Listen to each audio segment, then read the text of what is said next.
Good evening everybody, welcome back to my YouTube channel Kumar academy में आप सभी का स्वागत है। तो चलिए फ्रेंड्स, आज हम इस वीडियो में कराने वाले हिंदी का मॉडल सेट का ये तीसरा सेट है। ठीक है, मैंने 2 सेट करा चुका हूँ और ये तीसरा सेट है। इसमें हम 2 भाग में कराएंगे। पहला भाग में कराएंगे हम जो बुक से रिलेटेड जितने भी ऑब्जेक्टिव क्वेश्चन होते हैं उसको, और जिससे कि आपको 100 क्वेश्चन होते हैं। 100 क्वेश्चन में आपका क्या होता है कि ग्रामर और बुक सभी मिलाकर होता है।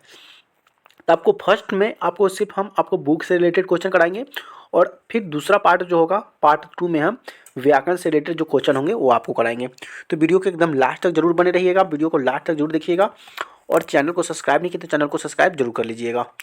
बस आप लोग का सपोर्ट और प्यार चाहिए, क्योंकि आप लोग जो हैं वीडियो को कंटिन्यू देखते नहीं हैं और न वॉच करते हैं। तो हम आपसे बस एक ही आशा करते हैं कि आप वीडियो को लास्ट तक जरूर देखिएगा और चैनल को सब्सक्राइब जरूर कर दीजिएगा, अपने दोस्त फ्रेंडों के साथ शेयर जरूर कर दीजिएगा। ठीक है, तो चलिए यहाँ से हम पहला क्वेश्चन देखते हैं और पहला क्वेश्चन यहाँ से हम सॉल्व करते हैं। ठीक है, चलिए तो पहला क्वेश्चन आपके पास ये आ गया। पहला दूसरा सभी क्वेश्चन करेंगे। ठीक है, तो वीडियो को पूरा अंत तक देखिएगा। चलिए, पहला क्वेश्चन क्या कहा कि द अनट्रेचेबल्स किसकी रचना है। मतलब द अनट्रेचेबल जो ये कहानी जो लिखी गई है ये किसने लिखा है। क्या महात्मा गांधी लिखे हैं, या यशोधर मिश्र, या रामविलास। तो हमारे कहने का मतलब है कि ये जो लेखक जो है भीमराव अंबेडकर द्वारा लिखा गया है। ठीक है, चलिए अगली बात कर लेते हैं। क्वेश्चन नंबर दूसरा क्या कहता है कि टेनिसन क्या था। टेनिसन किस भाषा की कवि है। टेनिसन जो भाषा है ये कौन सी भाषा की कवि माने जाते हैं। तो ये माने जाते हैं टेनिसन जो है ना अंग्रेजी भाषा के कवि माने जाते हैं, यानी कि सी द राइट आंसर हो जाएगा। ठीक है, इसका सी हो जाएगा और इसका भी सी हो जाएगा। चलिए क्वेश्चन नंबर तीसरा देखिए क्या कहता है कि कवि जीवनानंद दास किसका हंस हंस बनना चाहते हैं। मतलब जीवनानंद दास जो है ये किसका हंस बनना चाहते हैं। तो ये बनना चाहते हैं किशोरी का। किसका बनना चाहते हैं, किशोरी का, यानी कि सी इधर राइट आंसर हो जाएगा। ठीक है, चलिए अगला क्वेश्चन है मंगमा किसके लिए मिठाई रखी थी। देखिए मंगमा जो है ना अपने पोतों से बहुत प्यार करती है। किससे, अपने पोतों से बहुत प्यार करती है। तो रंगपत्र तो जुआरी था, नजम्मा उसकी बहू था, पति तो उसका था ही नहीं मंगमा का, इसीलिए वह किसके लिए मिठाई रखी थी, अपने पोते के लिए रखी थी, यानी कि सीधा राइट आंसर हो जाएगा। पांचवा है कि निम्न भाषा में किस भाषा को देवनागरी लिपि में लिखते हैं। मतलब यहाँ पे जो भाषा लिखा हुआ है कौन सी भाषा को देवनागरी लिपि में लिखा जाता है। तो अंग्रेजी को तो रोमन में लिखा जाता है, बंगला को बंगाली हो जाएगा, पंजाबी को गुरुमुखी लिपि में लिखा जाता है, लेकिन हिंदी को कौन सा लिपि में लिखा जाता है। तो हिंदी को लिखा जाता है देवनागरी लिपि में, यानी कि डी द राइट आंसर हो जाएगा। चलिए क्वेश्चन नंबर नेक्स्ट बढ़ लेते हैं। क्वेश्चन नंबर नेक्स्ट ये कहा, क्या कहा क्वेश्चन कि निम्नलिखित में से कौन सी रचना अशोक वाजपेयी है। मतलब नीचे में जो ऑप्शन में दिया है ये कौन सी इसमें रचना है जो अशोक वाजपेयी द्वारा है। तो सबसे पहला है जनपद, तो पहला तो जनपद ही सही हो जाएगा। स्वरमंडल तो होगा नहीं, नौकर कमीज ये सब होगा नहीं। ठीक है, स्वरमंडल हो जाएगा। ठीक, अगला है अमीरुद्दीन के बड़े भाई का नाम क्या था। अमीरुद्दीन के बड़े भाई के अगर नाम की बात करें तो उनके बड़े भाई का नाम था समुद्दीन था। क्या था, समुद्दीन। ठीक है, याद रहेगा, सीधा राइट आंसर। अगली बात करते हैं अपने पदों में कृष्णा का लीला गान किसने किया था। मतलब अपने पदों में कृष्ण के लीला का गान किसने किया था। तो ये रस खान किए थे। किसने किए थे, रस खान, यानी कि सीधा राइट आंसर हो जाएगा। अगला क्वेश्चन क्या है कि एक वृक्ष की हत्या कविता में कौन हमेशा चौकन्ना रहता है। मतलब एक वृक्ष की जो हत्या कहानी है कविता है, इस कविता में जो है हमेशा चौकन्ना कौन रहता है। तो हमेशा ना चौकन्ना की बात कहा गया है वृक्ष को। किसको, वृक्ष को, यानी कि सीधा राइट आंसर हो जाएगा। चलिए नेक्स्ट क्वेश्चन देखते हैं। नेक्स्ट क्वेश्चन ये रहा आपके सामने, दही वाली मंगमा शीर्षक कहानी किस भाषा में सभागार ली गई है। मतलब ये जो दही वाली जो मंगमा कहानी है ये लिखा गया कौन सी भाषा में। तो आपको बता दें कि कन्नड़ भाषा में लिखा गया है। किस भाषा में, कन्नड़ भाषा में, यानी कि डी द राइट आंसर हो जाएगा। अगला है भारत सौभाग्य किनकी प्रसिद्ध नाटक है। भारत सौभाग्य ये नाटक है, लेकिन ये किसकी प्रसिद्ध नाटक है। तो अगर नाटक की बात करें तो ये प्रेमधन का है। किसका है, प्रेमधन का, यानी कि बी द राइट आंसर हो जाएगा। अगला है तमिल, मलयालम, तेलुगु, कन्नड़ भाषाएं हैं। ये भाषा किधर साइड का है। क्या उत्तर अमेरिका का है, पूर्वी अमेरिका का है, दक्षिणी भारत का है। सॉरी, यहाँ पे उत्तर भारत है, पूर्वी भारत है, दक्षिणी भारत है, या पश्चिमी भारत है। तो ये जो भाषा है तमिल भाषा हो, मलयालम हो, ये दक्षिण भारत की है। किसकी भाषा है, ये दक्षिण भारत की भाषा है। ठीक है, तो आपका मलयालम, तमिल ये सब कौन सी दिशा में पड़ती है, दक्षिण में पड़ती है। ठीक है, नहीं कहता साउथ अफ्रीका नहीं बोला, सॉरी साउथ इंडिया बोला जाता है ना, वो दक्षिण, जहाँ पे तेलुगु भाषा, मलयालम, कन्नड़ी सब भाषाएं बोली जाती है, तो ये दक्षिण भारत में पड़ा जाता है। ठीक है, अगला है कि मानव मुक्ति का पुरोधा किसे कहा जाता है। मानव मुक्ति का पुरोधा किसे कहा जाता है। तो मानव मुक्ति का अगर पुरोधा की बात करें तो ये भीमराव अम्बेडकर को कहा जाता है। किसे कहा जाता है, भीमराव अम्बेडकर, यानी कि सीधा राइट आंसर हो जाएगा। चलिए क्वेश्चन नंबर नेक्स्ट बढ़ते हैं। क्वेश्चन नंबर नेक्स्ट क्या कहता है, आगे बढ़ते हैं। मोर शब्द है, क्या है, मोर शब्द है।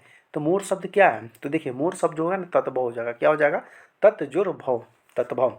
अगला है मंगमा मिठाई किसके लिए ले जा रही थी, तो ये ले जा रहा था पोता के लिए। किसके लिए ले जा रहा था, तो अपने पोते के लिए ले जा रहा था, ठीक है। उसका तो भांजा था ही ना, बहुत से झगड़े होते थी, पोती थी नहीं पोता ही था, इसलिए पोता के लिए वो मिठाई ले जा रहे थे। पोता से बहुत प्यार करती थी, पोता को वो बहुत मानती थी, इसलिए पोते के लिए वो मिठाई ले जा रही थी। बहुत मस्त कहानी, अब कहानी जब पढ़ लीजिएगा ना तो आपको पूरा अपने आप समझ में आ जाएगा, ठीक है। अगला कि रामधारी सिंह दिनकर कहाँ के रहने वाले थे। रामधारी सिंह जो दिनकर थे कहाँ के रहने वाले थे, तो देखिए रामधारी सिंह दिनकर ये बिहार के रहने वाले थे। कहाँ के रहने वाले थे, बिहार के। अगला बात कर लेते हैं कि सत्य के लिए आग्रह के लिए एक शब्द है, मतलब सत्य के लिए आग्रह, सत्य के लिए आग्रह का एक शब्द हो जाएगा, तो क्या हो जाएगा, सत्याग्रह। क्या हो जाएगा, सत्याग्रह हो जाएगा, ठीक है, यानी कि सीधा राइट आंसर हो जाएगा। चलिए क्वेश्चन नंबर नेक्स्ट बढ़ते हैं। क्वेश्चन नंबर नेक्स्ट ये कहा कि लेखक, क्या है कि लेखक अमरकांत ने हाई स्कूल की शिक्षा कहाँ से प्राप्त की थी। मतलब लेखक अमरकांत जो है ये हाई स्कूल की शिक्षा कहाँ से प्राप्त करते हैं, तो ये बलिया, बलिया से करते हैं। कहाँ से करते हैं, बलिया। कहाँ पे पड़ता है, उत्तर प्रदेश। चलिए अगला है कि आशा दीवार, क्या है कि आशा दीवार किस कवि की रचना है। आशा दीवार जो ये कहानी लिखा गया है, रचना लिखा गया है, ये किस कवि लिखा है, इसके कवि कौन है। तो अगर कवि की बात करेंगे तो ये कवि है गुरु नानक। कौन है, गुरु नानक, यानी कि डी द राइट आंसर हो जाएगा। अगला है व्यायाम शब्द का संधि विच्छेद क्या होगा। व्यायाम का संधि विच्छेद क्या होगा, तो देखिए वी जोड़ आयाम हो जाएगा। क्या हो जाएगा, वी जोड़ आयाम व्यायाम, यानी कि ये इधर राइट आंसर हो जाएगा। चलिए क्वेश्चन नंबर नेक्स्ट बढ़ते हैं। क्वेश्चन नंबर ये कहा कि मंगू की बड़ी बहन का नाम क्या था। कौन बताएगा इसका, तो मंगू की जो बड़ी बहन थी उसका नाम था कमू। क्या नाम था उसका, कमू, यानी कि डी द राइट आंसर हो जाएगा। रसखान की कृति है, रसखान की कृति कैसी है, तो रसखान की जो कृति है प्रेम वाटिका है प्यारे बच्चों। क्या है, प्रेम वाटिका है, यानी कि 22 का एक द राइट आंसर हो जाएगा। चलिए क्वेश्चन नंबर नेक्स्ट बढ़ते हैं प्यारे बच्चों। क्या कहता है नेक्स्ट क्वेश्चन कि पानी उतना मुहावरे का अर्थ, पानी उतरना, सॉरी पानी उतारने का मुहावरा क्या होगा प्यारे बच्चों। तो पानी उतारने का जो मुहावरा की बात करेंगे तो ये हो जाएगा शर्म, शर्म न रहना। क्या है, शर्म न रहना, पानी उतार देना यानी कि शर्म खत्म कर देना, यानी कि शर्म न रहना, ठीक है, एक राइट आंसर हो जाएगा। अगला है नागरी लिपि शीर्षक निबंध के रचनाकार हैं। नागरी लिपि शीर्षक निबंध के रचनाकार कौन है प्यारे बच्चों, तो अगर इनकी रचनाकार बोले तो ये गुणाकर मूल है। कौन है, गुणाकर मूल है। नागरी लिपि के जो निबंध के जो रचनाकार है वो कौन है, गुणाकर मूल है, ठीक है। चलिए क्वेश्चन नंबर नेक्स्ट देख लेते हैं। क्वेश्चन नंबर नेक्स्ट क्या कहा, कुछ थोड़ा सा इसमें व्याकरण का भी क्वेश्चन है, ठीक है। हिंदी भाषा में वचन कितने प्रकार के होते हैं, तो हिंदी अगर भाषा की अगर बात करें तो वचन जो होते हैं दो प्रकार के होते हैं। कौन कौन से होते हैं, एक वचन होते हैं और बहुवचन होते हैं, ठीक है, एक वचन और बहुवचन। अगला है नवग्रह शब्द की समास के उदाहरण है। नवग्रह, नवग्रह जो ये समास आया ये किस समास के उदाहरण है बच्चों, तो ये समाज जो है द्विगु समाज है। कौन सा है, द्विगु समाज, यानी कि यही राइट आंसर हो जाएगा। चलिए क्वेश्चन नंबर नेक्स्ट बढ़ लेते हैं यहाँ से।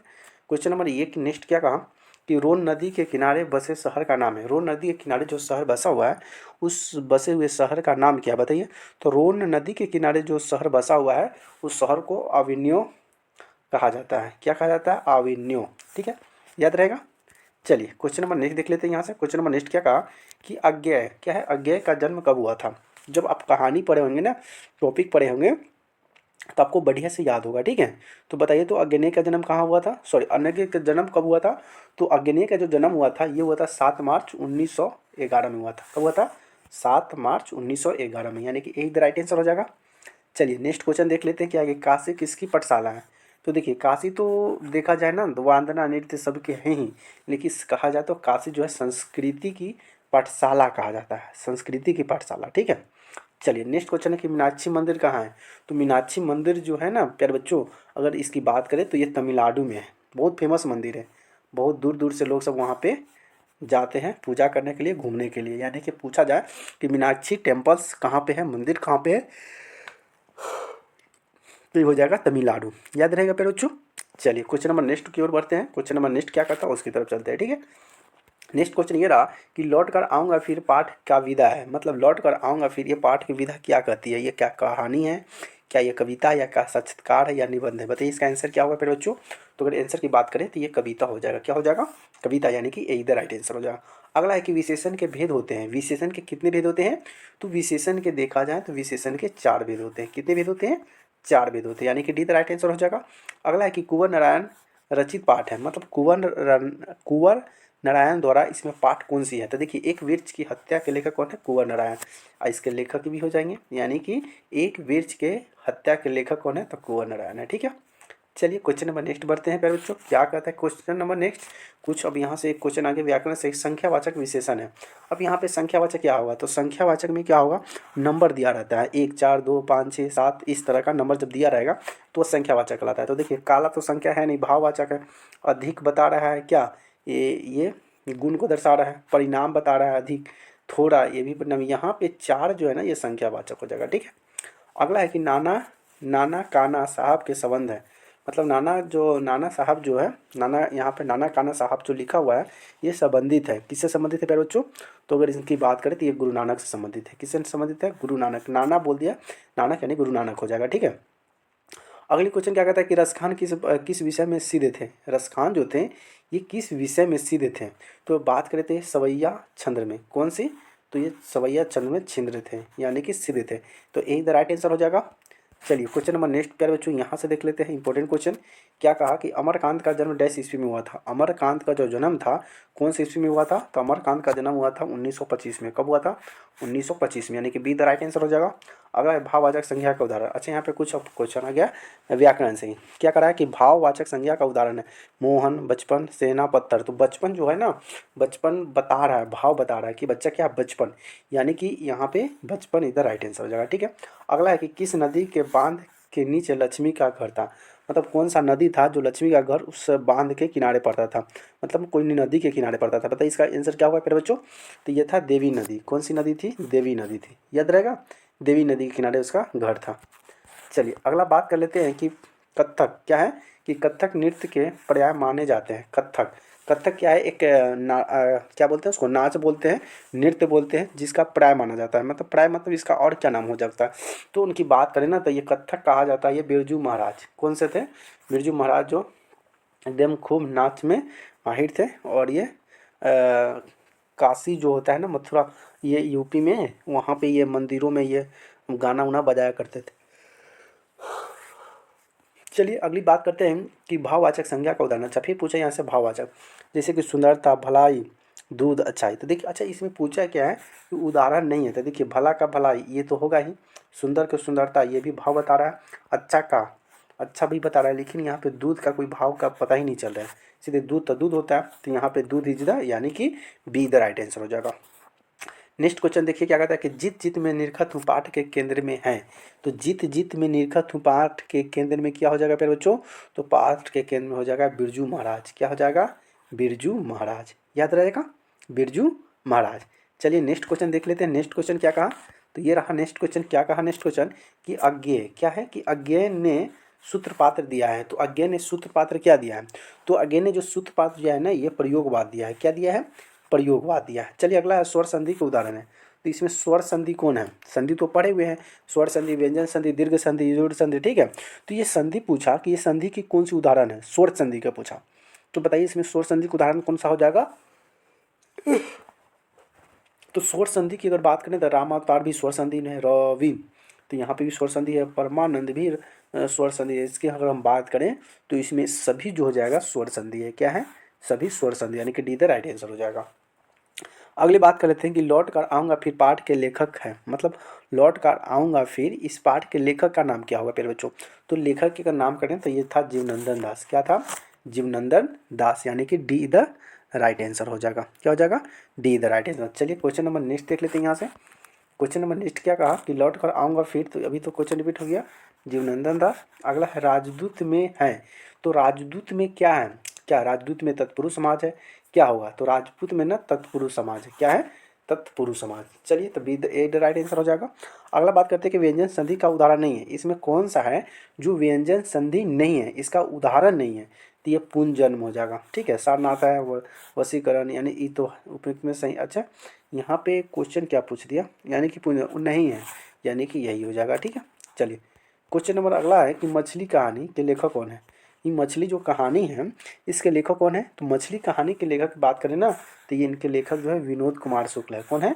विनोद कुमार शुक्ल, यानी कि डी द राइट आंसर हो जाएगा। अगला है कि धर्मात्मा का संधि विच्छेद होगा। धर्मात्मा, तो धर्मात्मा ये क्या है? धर्म जोर आत्मा।